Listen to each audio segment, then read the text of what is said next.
Good morning, students. Again, we are back to our course Power Generation Economics EE704C, and we are in module 5, and this is our 8th number video lecture. And so far, we have covered in module 5 7 video lectures. Out of that, 5 video lectures are in state estimation, and consecutively 3 video lectures are on load forecasting. And by the way, we have discussed in 2 video lectures about the load forecasting, and one of the prominent methods for which we can forecast the load in the future, that is the method of least square. This one, the method of least square, and we will be discussing about this, the method of the least square, in a very detailed manner. So the future load is predicted from the past historical data available. The maximum demands of the past years are plotted against time. These points produce somewhat irregular curve, and a best fit curve can be obtained from this by trial and error utilizing the best fit method. Extrapolation of the curve will give the load demand for the future years. So there is also a risk in simplifying projecting the above mentioned curve. If there is a slight error in the slope of the line at the beginning of the projection of the line, then for the first 2 or 3 years in future, it may not make much difference, but afterwards the error will be magnified many times. This drawback can be reviewed and it can be removed by formulating the mathematical model for the trend curve using analytical function. So number of the trend curves are the straight lines, the parabolic, the exponential, the S curve, and the Gompertz curve. And by that way, the most common curve fitting technique for finding the coefficients and exponents of the function in a given forecast is the method of least square. So what is this? This is the method of least square. By this method, we can forecast the future prediction of the load.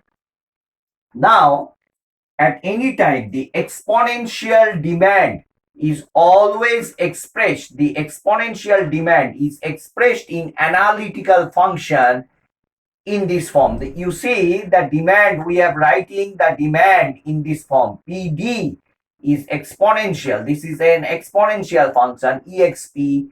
A is a constant, B is a constant, xi minus x0. So you can write like this, e to the power AB xi minus x0 can be written as capital Xi.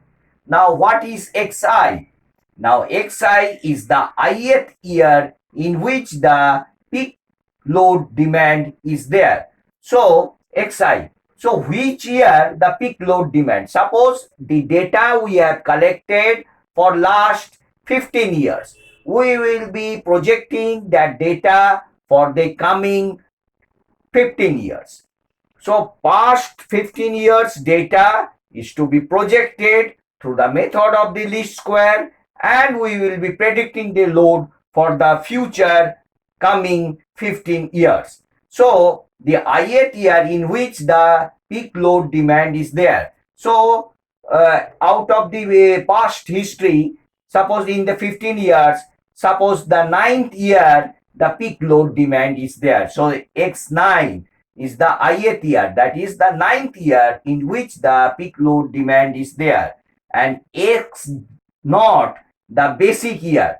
Suppose in between out of these 15 years this, let us take the 7th year as the basic year. Let us take the 7th year as the basic year. Let us take the 7th year as this. So if we take the 7th year as the basic year, so in the left hand side, how many years? I think it is 7 number of years. And in this right hand side, how many years? It is 8 years. So within the span of the 15 years, if the basic year is taken as the 7th year, so on the left hand side it is the 7 number of years, and in the right hand side it is 8 number of years. So let us take that the 7th year as the basic year. And what is xi? Capital Xi? Xi is nothing but small xi minus x naught. Small xi minus x naught. So if we substitute here capital Xi as xi minus x naught, so what will be PD? PD we can write as, what we will be able to write? PD as e to the power AB. Now xi minus x0 as capital Xi.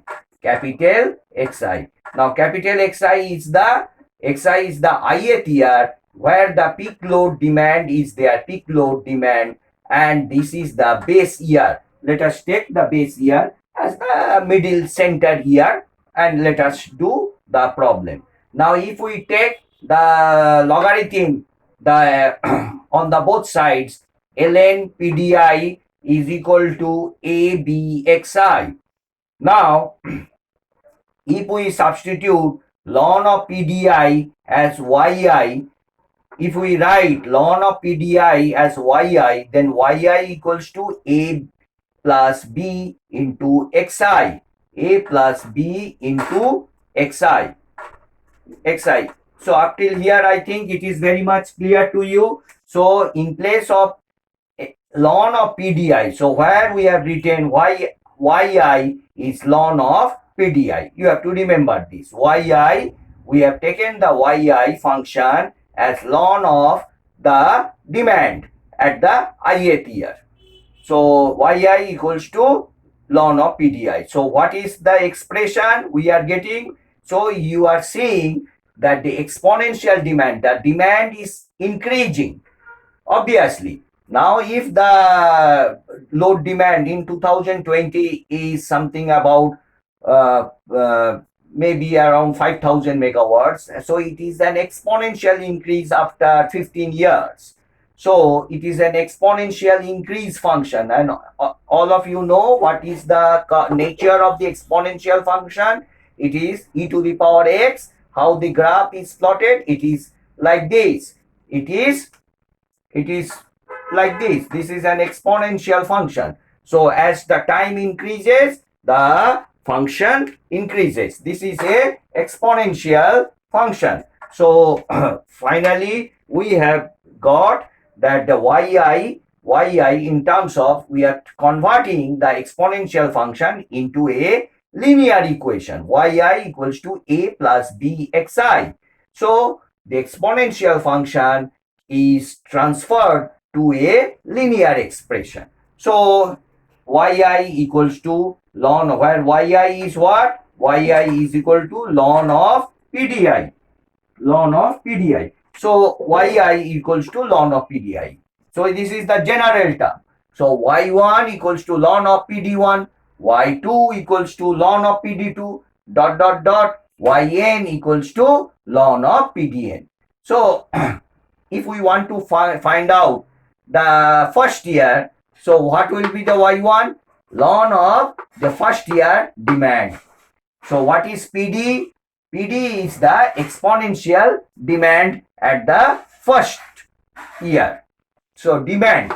So if we take the logarithm, so you will be getting the, for the first year, so for the 15 years we are calculating. So if we take the demand, the peak demand for the first year, the demand function for the first year, the demand value for the first year, and if we take the ln of this, we will be getting y1. So y1 means ln of PD1. And for the second year, so out of 15 years, let us take for the n means where n is 15, y1, y2, y3, y4 and up to y15. So for the 15th year, what will be the yn? It will be ln of PD15. So what is PD15? We have to know and we have to take the logarithm. Now still now we have not covered about the method of least square. So we are till now what we have done? We have converted the exponential growth of the demand to a linear function. Now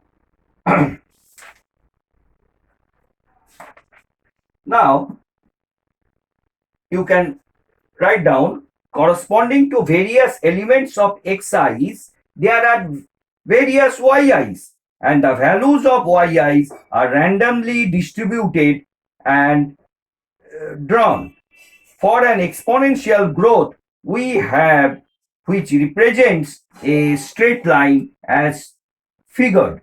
In order to predict the demand correctly, the sum of the squares of the errors should be minimum. So we can, for this linear expression, from this exponential expression, we are converting to a linear expression.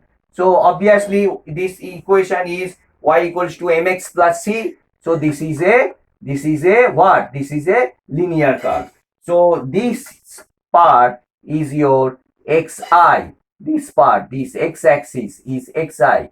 And what is this? This is your ln of PDI. Rather, you can write like here, ln of PDI. Ln of PDI. So this y-axis is ln of PDI and the x-axis is xi. So ln of PDI means what? It is your yi. Ln of PDI is what? It is your yi. So yi versus xi.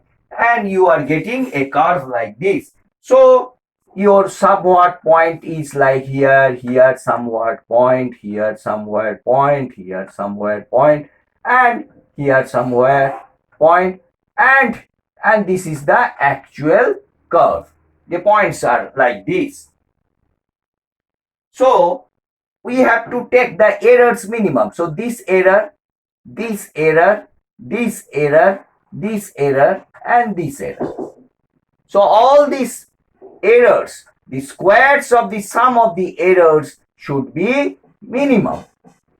So here you see, if this one is taken as the positive side, this one is taken as the negative side, and if we take the only the addition part, so it may be greater, positive part it may be greater than the negative, so the error may be maximized.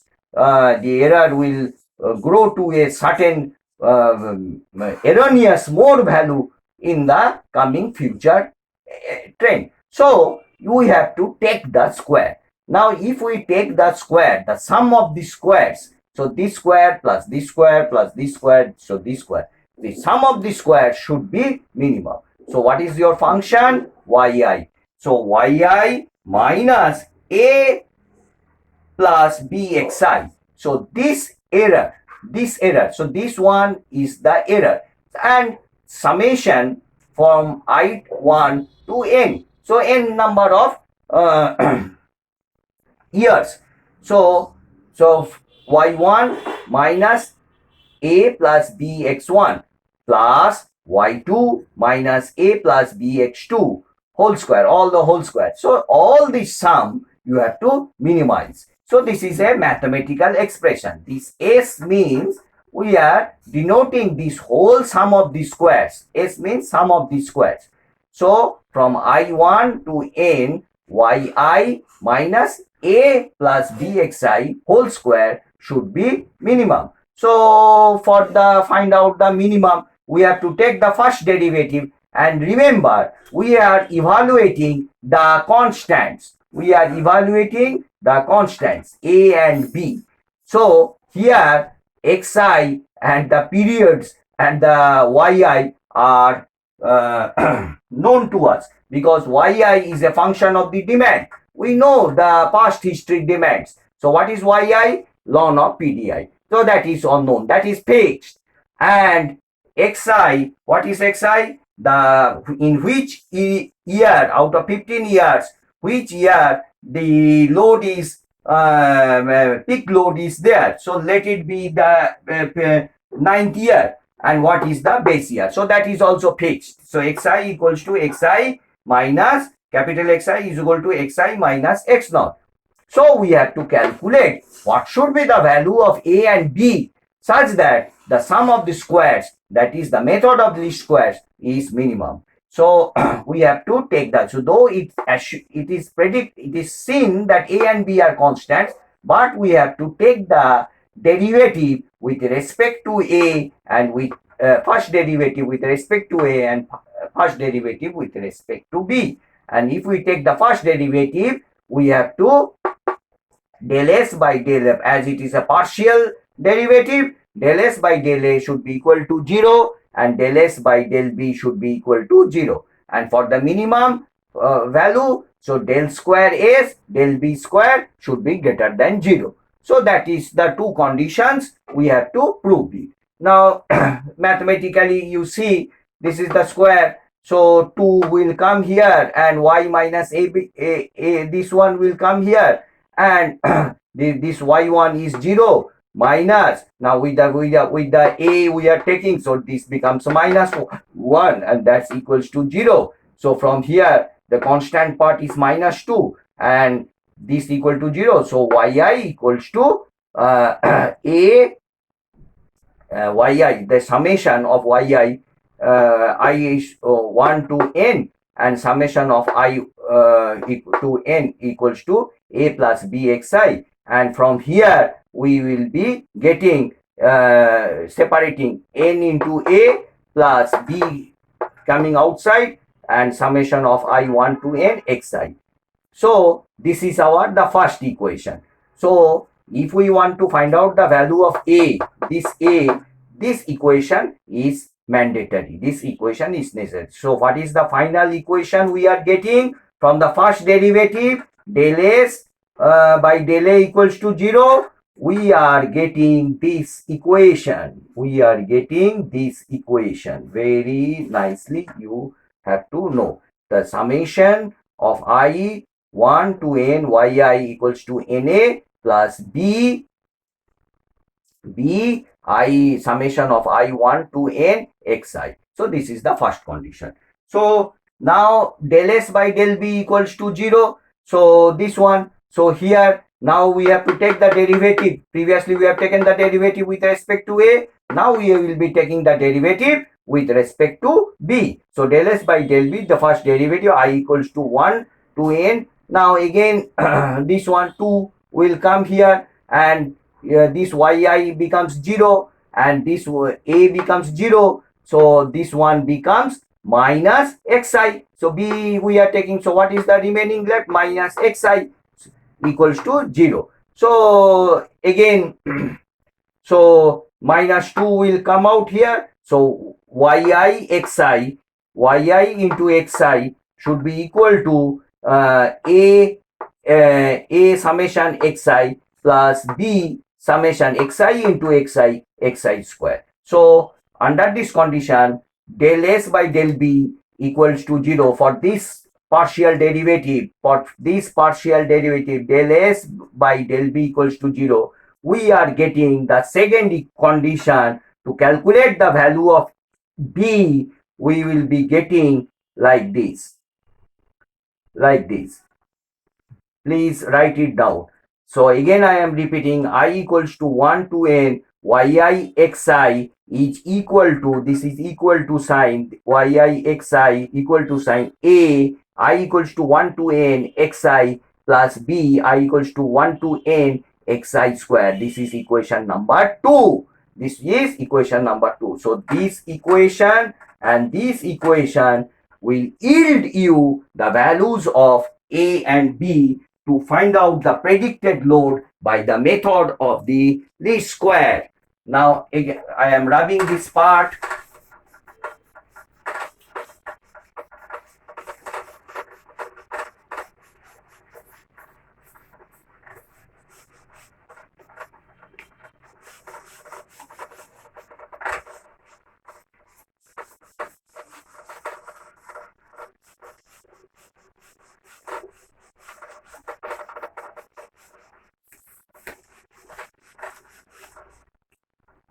So you can write down, hence the condition, you can write it down, hence the conditions, hence the conditions for the sum of the least squares, for the sum of the least squares, for the sum of the least squares of the error to be minimum,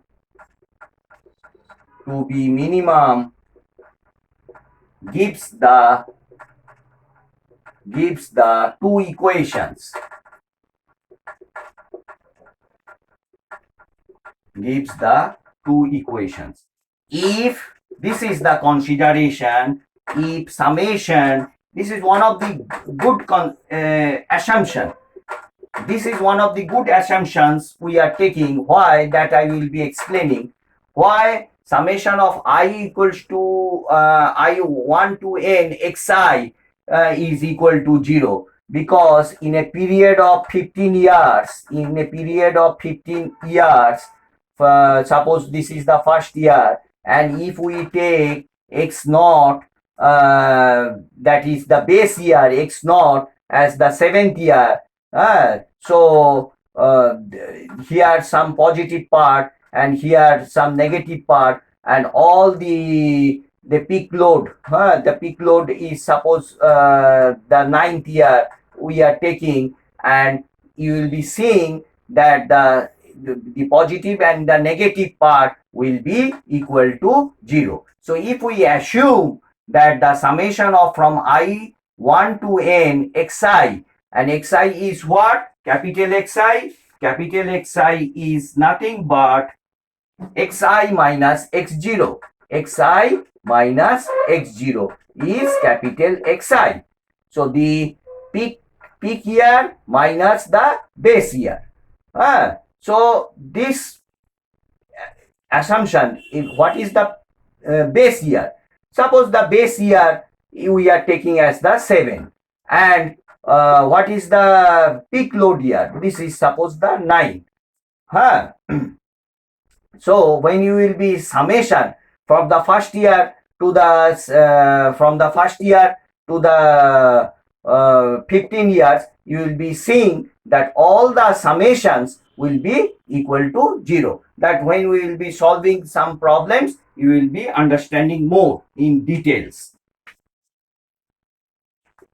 So in taking this assumption that summation of y I equals to 1 to n capital Xi equals to 0, we will be getting the fundamental values of A and B. So what are the values of A and B? So finally this thing you have to remember, that A value you will be getting as 1 by n summation of I equals to 1 to n yi. So this becomes our equation number, rather you can say 3. And B you can get is like this, summation of from I equals to 1 to n yixi, summation from I equals to 1 to n xi whole square.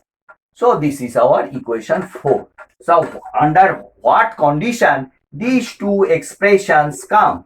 The value of A and B, what assumption we have taken? We have taken under the assumption, under UN, under the assumption, and the assumption is fully correct, under the assumption that summation of xi equals to 0 from I equals to 1 to n. So if we take this assumption xi equals to 0, we will be getting the value of A and B like this, the coefficients. Now if we get the coefficients, we can easily predict the future prediction of the load. in a certain year.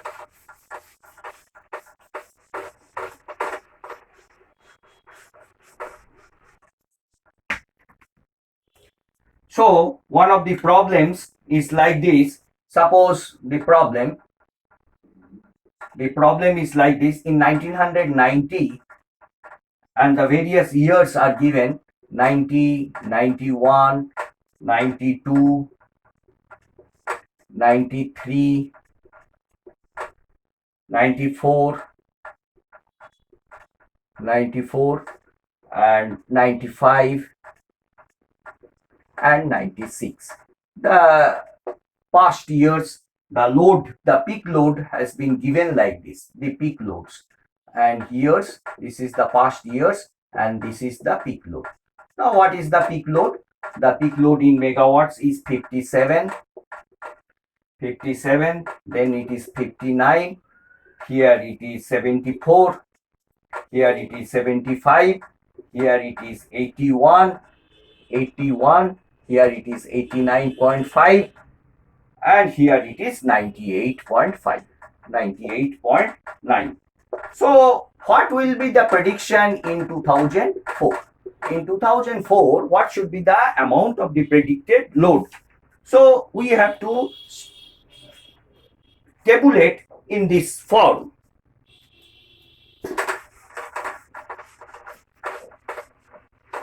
So these things you can do yourself. So here you can write the peak load. You can calculate the peak load by 10, this thing for the easier calculation, and you can calculate, you can name it as PD prime. So PD prime you simply divide as a factor, PD by 10. So again you can calculate yi. Now what is yi? It is ln of PD prime, PD prime. Then you can calculate xi. Then you can calculate yixi. Then you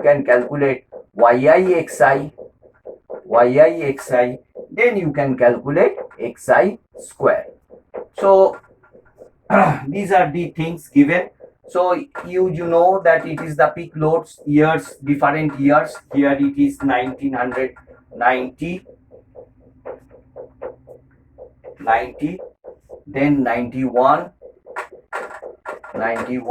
What is the amount of load? 59 and 92. So likewise you can see the loads and you can write 92. So if you divide by the loads, all the calculations, here it will be 5.7, here it will be 5.9, here it will be 7.4. All these things you can write yourself. And next one, you can calculate the ln of PDI. The first one I am calculating, ln of 5.7 is 1.7405, and the second one is 1.7750. So all these things you can calculate. Now xi. Now if we take the 1993 as the base year, so here we are writing 1993. What is the amount of the load? 1993, it is 75. Now what is the this one by 10, it will be 7.5. Now as it is 7.5, ln of PDI to 7.5 is 2.0149. Okay,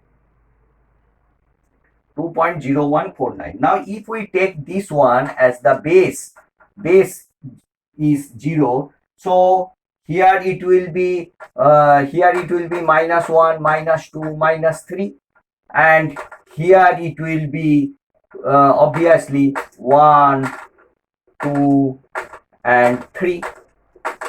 If this one, so this is 1 year backward, 2 years backward, 3 year backwards, and this one is 1 year forward, 2 year forward, 3 year forward, and the summation of all the three xi is equal to 0 for the each and every peak load. So minus 3, minus 2, minus 1, plus 0, plus 1, plus 2, plus 3. That comes. So that is the thing we have written, that the summation of xi from I equals to 1 to n is equal to 0. So this assumption, under this assumption, we are calculating the various values. Similarly, you calculate yi xi, simply multiply, you calculate xi squared, that is will be 9.